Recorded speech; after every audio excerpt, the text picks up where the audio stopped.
I'm Vin. I'm Sori. And look at that. Apple cider vinegar. Ugh. What? Look, it says right there on the side. Oh yeah. Mm. This is Fury Whip High on Fire. Never heard of this band before, but there's actually a pretty cool story. Yeah, so apparently Gabe, he's one of our patrons, he had noticed that somebody else was asking for a High on Fire song, and because I guess they had some financial issues or something, they weren't able to continue through with getting, probably with all this COVID stuff, who knows. Yeah. You know, they weren't able to continue and actually do the song reaction, you know, get the song reaction done. And so he reached out to them and he was like, hey, what song do you want to have them do? And so he actually paid for someone else to do to get their song done, which I thought was really, I was like, wow, but people are a little nice. When I say we have the best community, I know. We have the best community. I just had a guy email me today. He gave his $100 to that GoFundMe account that we've been doing for that guy. He passed away from COVID-19. His family's had to go through hell and back. And so Alan, one of our villagers, put that in everybody's consciousness, and we've been able to raise a lot of money for this. Over $1,200 now, it looks like. And it's just, it's unbelievable. And I'm very, very proud. I'm very, very proud of our group and the generosity. And I know, look at that. Look at that. That's awesome. This is for Glenward Crowley. He died recently due to COVID-19, and so many people have jumped on. Look at that. You know, I'm not going to name you guys, but you guys are awesome people. Thank you so much. So we're very proud of that. Very proud of that. Do me a favor. Who is this? Gabe that did this? Yeah. Yeah. Gabe, do me a favor. Send me an email.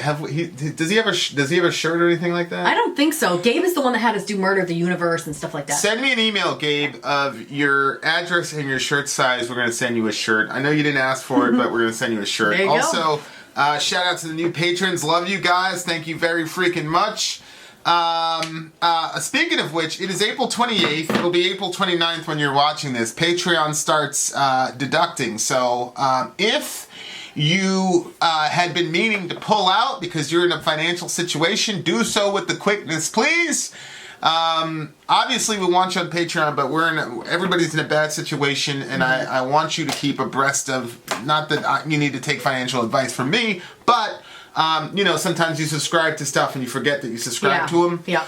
And worst comes to worst. So this is your reminder. Yeah. And if you don't pull out in time, don't worry. You know, send us an email. I'm sure we'll be able to work something out for you. Obviously, we want everybody to stay on Patreon, but this is a different situation because people are in financial trouble. So just want to make sure everybody's okay. All right. Now that that's out of the way, let's get to what we're about, which is the music reaction. China! Let's go. Go.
I was trying to figure out. This had kind of like a southern. I wonder where this band is from.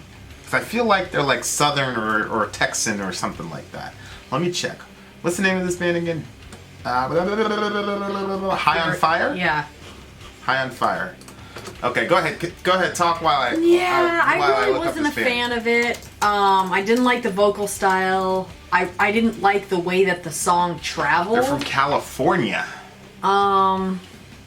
Like, you know, music kind of brings you on like a journey. This one was like a choppy journey that I didn't like. They won a Grammy Award, you tasteless hack. They won the 2019 Grammy Award for Best Metal Performance for their song Electric Messiah. Well, maybe we should listen to Electric Messiah. It was founded by sleep guitarist Matt Pike. Yeah, it just...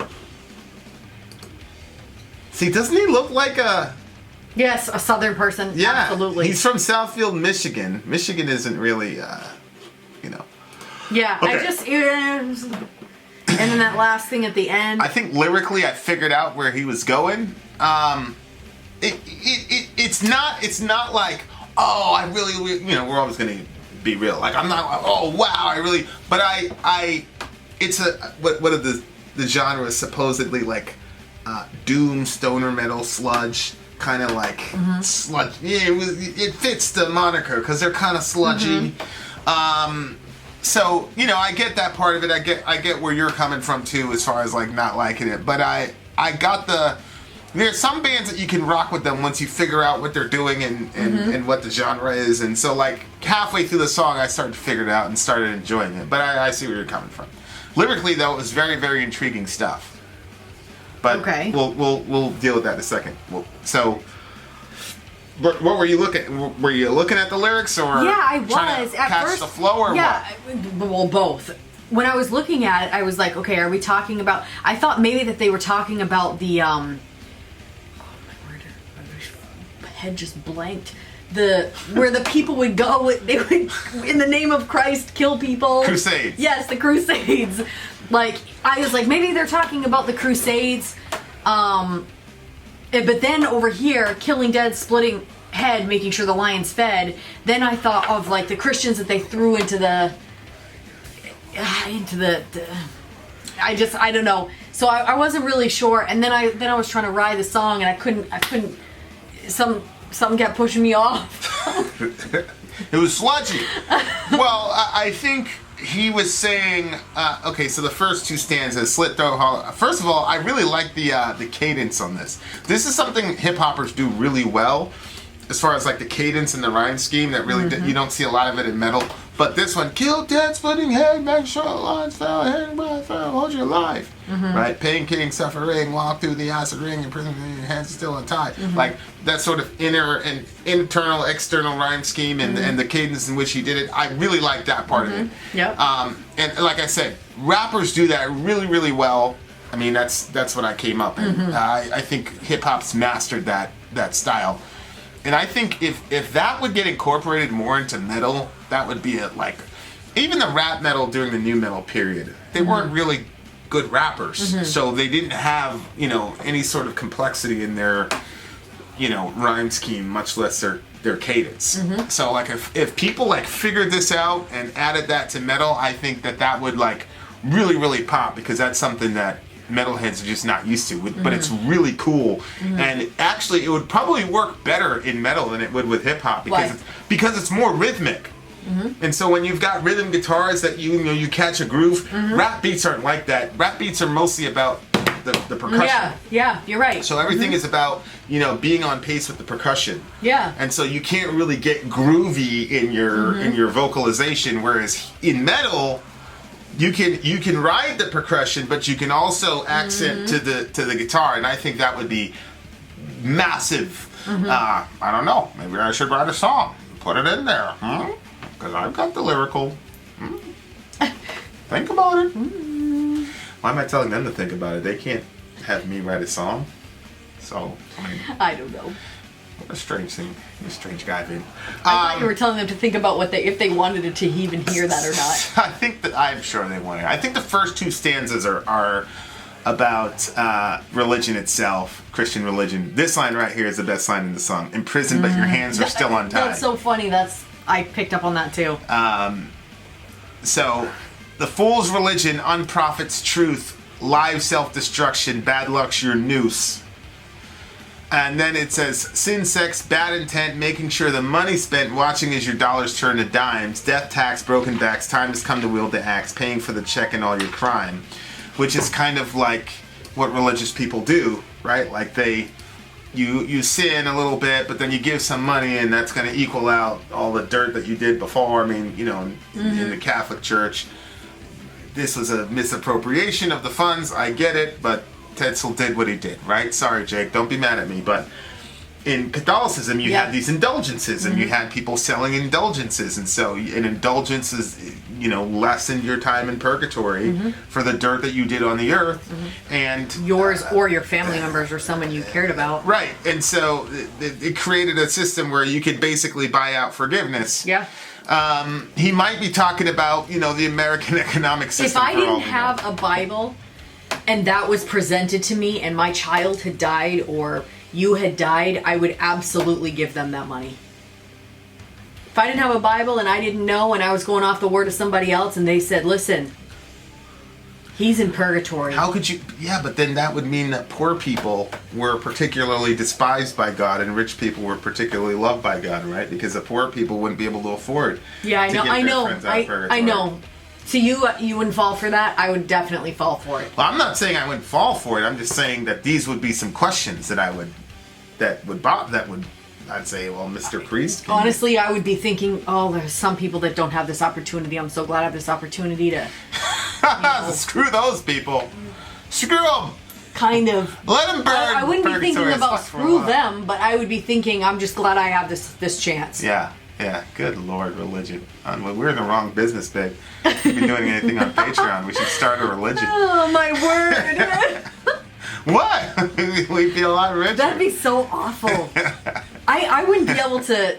How the hell do these people... Who is it? Like, you were talking about Obama was giving all the tax cuts to all the rich people before he left. Yeah. You're like, how could you still feel like a good person? Well, because you said that he just bought a big, expensive house. Oh, 100%. And Martha's I said... Vineyard.